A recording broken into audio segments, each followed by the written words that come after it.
Unaware she had quietly bought the very company that employed his parents, Mason King strutted into the downtown courthouse that morning like a man stepping into his victory parade. The marble floors echoed beneath his Italian loafers as his family, his mother, father, and two smug sisters followed behind, each carrying the same air of triumph. Today wasn't just divorce day. It was their grand exhibition of humiliation. They had all gathered to mock his wife, Claire, once a modest bookkeeper, now the woman they believed Mason had outgrown. But as Claire entered the courtroom in a calm beige suit, carrying a single leather folder and a gaze that could freeze glass, not a soul in that room realized she owned the company whose paychecks his family depended on. Mason smirked, thinking he'd finally broken her. But if she was truly the powerless woman they imagined, why did the judge stand as she approached? And what could be inside that folder that made even Mason's attorney pale before she spoke?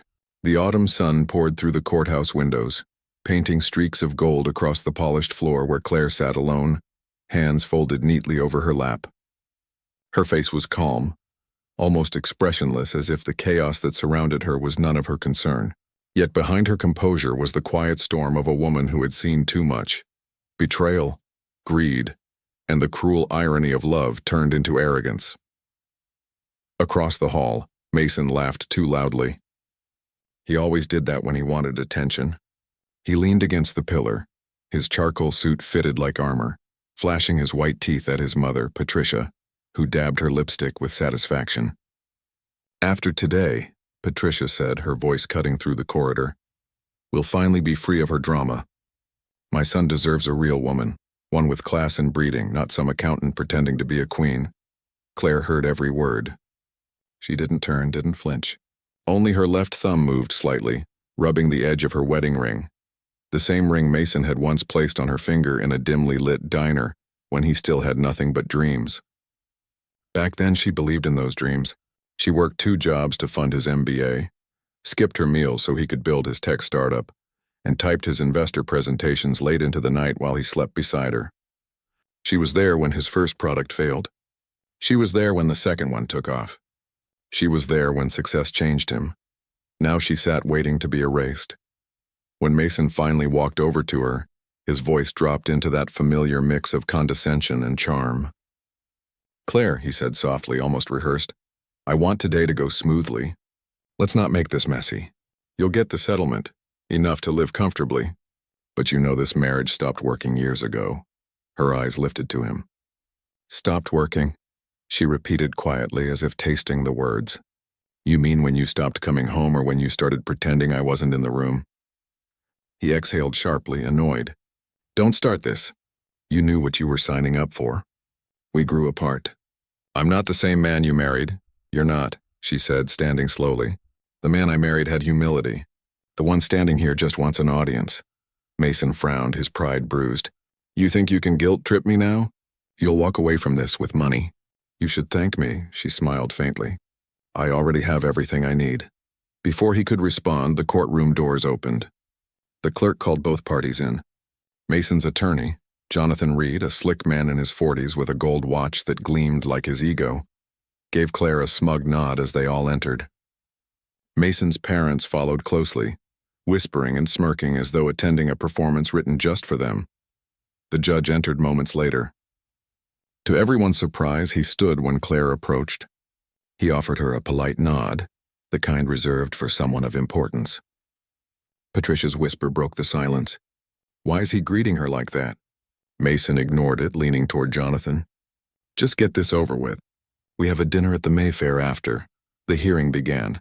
Mason's attorney spoke first, his tone theatrical, almost triumphant. "Your Honor, my client, Mr. Mason King, is prepared to finalize this divorce on amicable terms. Given his wife's limited financial means, we propose a settlement of $2 million, generous by all accounts considering her contribution." Claire didn't move. She waited for the judge's cue, her folder untouched. Then it was her turn. She rose, her steps deliberate, her voice clear. "Your Honor, before I respond, I'd like to submit documentation relevant to this case." Jonathan scoffed. "What documentation?" "We've already reviewed her statements." The judge lifted a hand. "Let her proceed." Claire placed the folder on the bench. The clerk opened it, removing a series of signed contracts and corporate certificates. The courtroom fell silent. The judge adjusted his glasses, scanning the top page. "Mrs. King," he said slowly, "am I reading this correctly? You're the majority shareholder of—" He paused, blinking. "Kensington Industries?" Patricia gasped. "That's Mason's parents' company." All eyes turned to Mason, his smile faltered. "What the hell is this?" Claire met his stare evenly. "You once told me I'd never understand business. So I learned. When your father's company started losing bids last year, I made an offer through a holding firm. It was approved." Patricia shot up from her seat. "You're lying. My husband would never sell to you." "I didn't buy it from him," Claire replied, her tone unshaken. "I bought the debt. The bank auctioned the shares. It was all legal." Mason's father, Robert King, turned pale. You bought the company?" "Yes," she said. "The company your family mocked me for never being good enough to work for." A tense silence filled the room. Mason's jaw clenched as his entire narrative, his superiority, his victory, crumbled in real time. His mother's expression twisted in disbelief while Jonathan shuffled his papers, lost for words. Claire turned to the judge. "So, Your Honor, I reject the proposed settlement. Instead, I request full control of our marital assets as compensation for years of unpaid contribution, emotional abuse, and fraud. I have documented proof of all financial transfers, hidden accounts, and offshore holdings." The judge nodded slowly. "We'll review these immediately." As the courtroom murmured, Mason finally found his voice. "You think this changes anything? You think you've won?" Claire's lips curved into a soft, unreadable smile. "Oh, Mason, this isn't about winning. It's about balance." Her words hung in the air, calm, final, devastating. And for the first time in years, Mason King didn't know what to say. "Lightly. She planned this," he murmured. "All of it?" "Yes," Robert spat. "And you gave her the access. You signed over accounts, told her everything about the business while you were married. She used that knowledge." Mason's mind flashed backward. Late nights at their kitchen table, her eyes bright as she asked questions about his father's supply chain, his contracts, his vendors. He'd laughed back then, thinking she was just trying to sound interested. He told her more than he should have. And now she was using it all. He felt sick. Patricia entered, her perfume filling the room. "Then we fight fire with fire," she said sharply. "We expose her. There must be something in her past, a mistake, an affair, anything." "There's nothing," Mason muttered.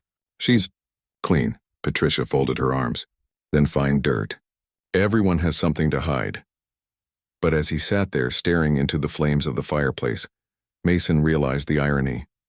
He was the one with secrets. Offshore accounts, hidden transfers, money he'd moved out of their marriage to fund his personal ventures and to spoil his mistress, Vanessa. If Claire had mentioned offshore holdings in court, she already knew. He stood abruptly. "I need air." Outside, the autumn chill cut through his shirt as he walked toward the garden. He remembered the last time he'd seen Claire there, 2 summers ago at his parents' anniversary dinner. She'd been radiant in a white dress, serving wine while Patricia whispered criticisms behind her back. Mason had watched it all and said nothing. He told himself he was protecting peace, but in truth he'd been ashamed. Now the shame had turned on him. Inside, his phone buzzed. A message from Vanessa. "Vanessa, saw the news. Is it true your wife owns your parents' company?" He stared at it for a moment, then typed back, "Mason, she got lucky." It won't last, but he didn't believe his own words. Across town in a minimalist apartment overlooking the city, Claire stood by the window watching the skyline shimmer under the night. She wasn't celebrating. Power didn't thrill her, it steadied her. For years, she had endured Mason's indifference, his parents' scorn, and the humiliation of being treated like background noise. But now she was the one in control, not out of vengeance, but necessity. Her phone rang. It was Samuel Quinn, her corporate attorney and longtime friend, the one who had helped her quietly build her investment portfolio. "Behind layers of legal anonymity, you made quite the entrance today," he said with a chuckle. "I didn't plan to," she said softly, "but I needed him to see it." Samuel's tone grew serious. "Claire, Mason's not going to take this lightly. He'll retaliate. Are you ready for that?" She gazed at the skyline for a long moment. "He taught me how to survive people like him." "I just learned faster than he expected," Samuel sighed. "Tomorrow's meeting will be messy. His family will come unglued when they realize what full control means. I'm counting on it, she replied quietly. They need to understand what it feels like to be powerless. As she hung up, Claire's reflection stared back at her through the glass. Composed, unreadable but alive in a way she hadn't been in years. Her voice, low and resolute, filled the empty room. This isn't revenge. This is correction. Outside, the city lights shimmered like quiet applause. Morning sunlight spilled over the glass facade of Kensington Industries as cars began filing into the parking lot. The building, sleek, silver, and intimidating, stood as the pride of the King family for over 30 years. But today, that legacy sat in Claire's hands. Inside, the tension was thick enough to taste. Board members gathered around the polished walnut table, whispering nervously as the news spread. The company had been bought by Mason King's ex-wife. No one knew what to expect. At the far end of the boardroom, Mason entered with his father and mother. Their expressions hardened into brittle confidence. Patricia adjusted her pearls, whispering, "Keep your chin up, she's bluffing." Then the glass doors opened. Claire walked in, dressed in a soft gray suit, hair pulled neatly into a bun, her presence commanding without effort. Behind her followed Samuel Quinn, calm and professional, carrying a slim briefcase. "Good morning," she said, her voice steady. "Let's begin." The room fell silent. Robert King, struggling to maintain authority, cleared his throat. "Mrs. King, or should I say Ms., perhaps you'd like to explain this absurd stunt. This company is family-owned." Claire's gaze didn't waver. "It was," she said, "until the family defaulted on a $14.2 million line of credit last spring. I acquired the banknote through a holding company. Legally, this board answers to me now." A collective gasp rippled through the room. Mason's jaw tightened. "You did this on purpose," he hissed. "You waited until my father's health failed, until we were vulnerable, and then you—" "I waited," Claire interrupted softly, "for you to stop pretending I was invisible." The words hit him harder than any slap. Patricia leaned forward. "You ungrateful snake. We let you into our family, gave you a name, and this is how you repay us?" Claire's expression softened, not with pity, but with quiet disappointment. "You gave me your name," she said. "I gave it value." Robert slammed his hand on the table. "You're not running this place. We'll fight this." Samuel opened his briefcase and slid a stack of papers across the table. "Already settled," he said calmly. "All legal challenges dismissed last week. Your counsel had the documents. Perhaps you didn't read them." The Kings exchanged horrified glances. Claire sat down at the head of the table, the chair that once belonged to Robert. "Let's proceed," she said. "Effective immediately, all management positions will be reviewed. Any ongoing nepotism or misuse of corporate assets will result in termination." Patricia scoffed. "You wouldn't dare fire your husband's parents." "I already did," Claire replied simply, signing a folder. The silence was electric. Robert shot to his feet. "You can't do this." "I can," she said, her tone calm but final. "And I have. You'll receive severance and pension payments, courtesy of the woman you tried to humiliate." Patricia's voice broke. "You've destroyed us." Claire's eyes met hers. "No, Patricia. You destroyed yourselves when you mistook kindness for weakness." As the board meeting dissolved into whispers, Mason stood motionless. He had never seen her like this. Not angry, not cruel, but composed, measured, almost merciful. And that made it worse. When the others left, he stayed behind. "So this is it," he said quietly. "You ruin my family and call it justice?" Claire turned to him slowly. "You want to talk about ruin, Mason? You left me the day I stopped feeding your ego. You took everything I helped you build and used it to fund a life with someone else. You paraded that affair through whispers and charity galas, and you expect me to stay quiet?" He looked away. "You could have talked to me." "I did," she said. "You just stopped listening." There was a pause, heavy and unspoken. Then Mason's voice softened, almost breaking. "Was I really that blind? Yes, she said, her tone neither bitter nor forgiving. You saw me as a reflection, not a person. You never thought I could stand without you, he laughed bitterly. And now you stand over me. No, she said, I stand apart from you. The distance between them was more than physical. It was final. As she gathered her papers, Mason whispered, You've changed. She looked at him one last time. No, Mason. You just never bothered to see who I was.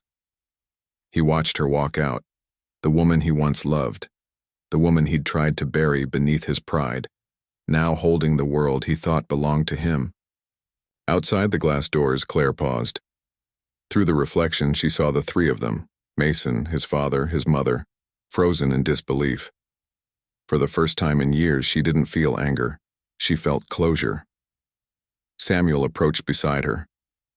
You handled that with grace, he said quietly. She smiled faintly. Grace was the only thing they couldn't take from me.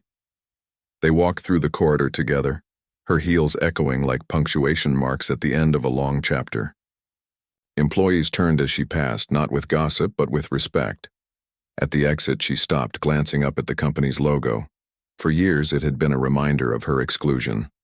Now, it was a symbol of how far she'd come. Change the signage tomorrow, she said to Samuel. To what? He asked. Her eyes softened. Harper Industries. He smiled. Your maiden name? Yes, she said. The name I had before anyone tried to define me. As they stepped outside, the wind carried the faintest scent of autumn leaves, and Claire let herself breathe, deep, unshaken, free. Inside the boardroom, Mason sat alone, staring at the chair she had just vacated. His father muttered something about fighting back, but he barely heard it. For the first time, the noise of his own ambition felt hollow. He whispered under his breath, She played a long game. And somewhere in his heart, amid the bruised ego and collapsing empire, he knew Claire hadn't destroyed him. She had simply stopped saving him. The following week, the city buzzed with gossip. News outlets picked up the story under sensational headlines. Divorce day turned corporate takeover, Claire Harper becomes majority owner of Kensington Industries. Clips from the courthouse leaked online. Mason's stunned face, Patricia's outrage, and Claire's serene composure. Social media devoured it all. Hashtags trended. Investors whispered. Old friends who once ignored her now called for interviews. But Claire didn't answer any. She wasn't chasing glory. She was closing circles. The divorce hearing reconvened for the final verdict that Friday morning. The same courtroom that had once been filled with smug laughter now throbbed with tension. Mason arrived with his family again, this time with no photographers outside. The attention they once craved had turned toxic. He looked exhausted. Dark circles under his eyes, suit rumpled, pride barely holding him together. His parents looked worse. Robert's company had been officially transferred out of their control, and Patricia's social circle had quietly abandoned her. The Kings had fallen faster than anyone thought possible. Claire arrived late, as if on purpose. She entered gracefully, wearing a white suit that glowed beneath the morning light. There was no arrogance in her step, only quiet power, the kind that didn't need to announce itself. Every eye followed her as she sat down, setting a small envelope on the table. The judge began. We're here to finalize the division of marital assets and conclude proceedings. Jonathan Reed cleared his throat. Your Honor, my client wishes to request leniency regarding asset reallocation. Mrs. Harper's recent acquisition of my client's family business has placed his financial stability in jeopardy. Claire's lips twitched slightly, not in amusement but disbelief. Jeopardy? She said softly. Your client liquidated marital funds, transferred assets to offshore accounts, and filed false declarations under my name. He jeopardized himself. Mason flinched. That's not true. Claire opened the envelope and handed it to the clerk.